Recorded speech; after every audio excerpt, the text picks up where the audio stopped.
ইয়াংদের মধ্যে বাংলাদেশে যেই কজন শীর্ষ ধনী ছিলেন আমি তাদের মধ্যে অন্যতম ছিলাম, মানে সরকারি কাগজপত্রে one of the richest member of parliament. তখন আমি বিজনেস ক্লাস নয়, একেবারে প্রথম যেখানে এমপি হওয়ার আগে বিজনেস ক্লাসে যাতায়াত করতাম, তারপর প্রথম শ্রেণীতে যাতায়াত করতাম, আর সবচেয়ে দামি হোটেলগুলোতে থাকতাম। আমি দেখলাম যে আমার এই সেক্টরে অলমোস্ট 50 লাখ টাকা অতিরিক্ত খরচ যায় যদি আমি ইকোনমিক ক্লাসে যাই আর বিজনেস ক্লাস, শুধু আমি যে ট্রাভেল করি যে পরিমাণ। আমি ওই 5টা বছর এমপি ছিলাম, আমি একদিনের জন্য বিজনেস ক্লাসে যাইনি, একদিনের জন্য বিজনেস ক্লাসে যাইনি, একদিনের জন্য কোনো 5 স্টার হোটেলে ওইভাবে থাকিনি। ওখান থেকে যে টাকাটা আমি সেভ করেছি আমার গ্রামের মানুষদের জন্য আমি যতটুকু করেছি, আমার বাড়িতে এসে কোনো মানুষ চা খেয়ে যায় নাই, দুপুর হয়ে গেছে ভাত খেয়ে যায়নি, আর আমার কাছে অর্থ সাহায্য চেয়েছে কোনো মানুষ খালি হাতে গেছে, এরকম সিঙ্গেল নজির আমার মনে নেই। এবার ভাবির কাছে যাই, আপনি একটু আপনার কথা আপনার সবসময় শুনি, একটু কম কথা শুনি, আমি একটু রুনু ভাবির কাছে যেতে চাই। এই যে ভাই রাজনীতি করেন, ঈদের সময় তো আসলে ঈদের সময় বা কোনো একটা ফেস্টিভ্যালে কিন্তু রাজনীতিবিদরা কিন্তু আসলে ব্যক্তিগত বিষয়টা একটু কম থাকে, কারণ কর্মীরা কিন্তু সময় মানে না। ঈদের সময়টা বা ঈদের দিন ধরেন আপনি চাইলেন বা ছেলেমেয়েরা চাইলো যে আপনারা একসঙ্গে বসে লাঞ্চ করেন অথবা ডিনার করেন, কিন্তু কর্মীরা এসে বিরক্ত করছে। একজন কর্মী বসে থাকলে তো আপনাদের সঙ্গে যে উনি ডিনার করছেন না, বা হয়তো বলছে যে না আমাদের সঙ্গে বসে যাক, এরকম পরিস্থিতিগুলো আপনি কিভাবে মানে মোকাবেলা করেন? এরকম পরিস্থিতিতে আমরা খুব এনজয় করি, এনজয় করে আমরা মানুষ না থাকলে ভালো লাগে না। আচ্ছা, ওরা আসে, ওরা না আসলে কি ওরা সবসময় আসে। আমাদের যে বাড়িটা ভেঙে দিছে ও বাড়িটি ছিল, ওখানে সকালবেলা নামাজ পড়ে আমি দেখতাম যে কত মানুষ আসছে। নিচে একদম নিচে ফাঁকা একটা জায়গা, ফাঁকা একটা ভালোই জায়গা, তা ফাঁকা জায়গাটা ওখানে ধরেন 300 থেকে 500 মহিলা উপস্থিত একদম সকালবেলা আসতো। ওরা আসতো, এই যে আপনার ভাই টাকা দিত ওটা নেওয়ার জন্য আসতো ধরেন, ও আমাদের যে কাজের ছেলেটা থাকে ও তো আসতে দিত না। তা আমি যাওয়ার পর ওরা খুব মজা করতো, জাপা আসছে দেখি, তো আমি বলতাম আসো।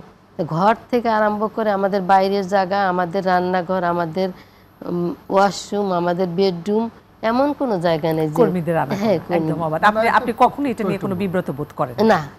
আমরা খুব এনজয় করি। আমাদের বাচ্চারা মাঝে মধ্যে দিয়ে করতে প্রথম যে আম্মা এমন, আমি না।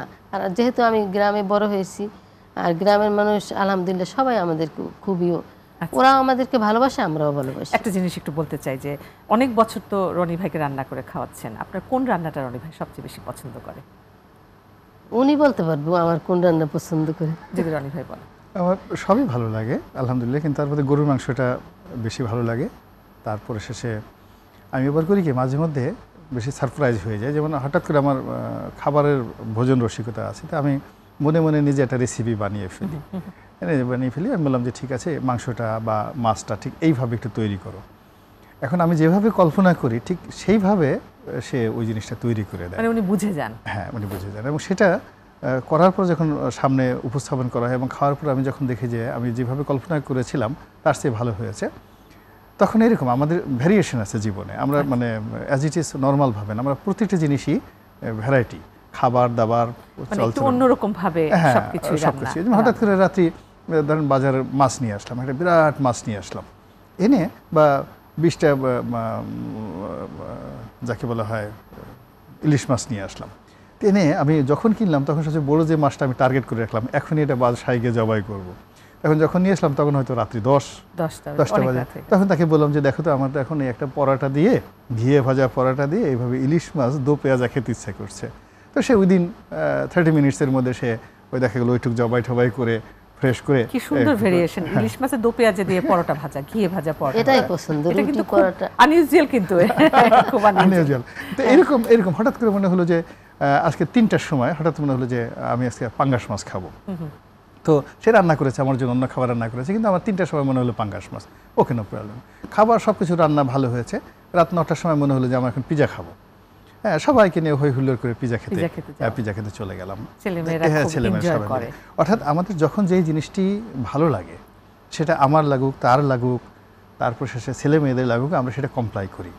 আবার একই সঙ্গে আমাদের যখন যে জিনিসটা মন্দ লাগে, এখন আমার ভালো লাগছে না, আমরা ওটাকে রেসপেক্ট করি। যেমন আমার এখন খুব ভালো লাগছে কিন্তু তার ভালো লাগছে না। একদিন দেখা গেল যে আমরা আসতেছি, আমরা সবাই খুব নামছি, রাত্রি বাজে 9টা, এখন ছেলে মেয়ে খুব উদ্গ্রীব যে আমরা একটা জায়গাতে শর্মা খাবো, আচ্ছা, শর্মা খাবো, কিন্তু গাড়িতে সে বসে আছে, নামবে না।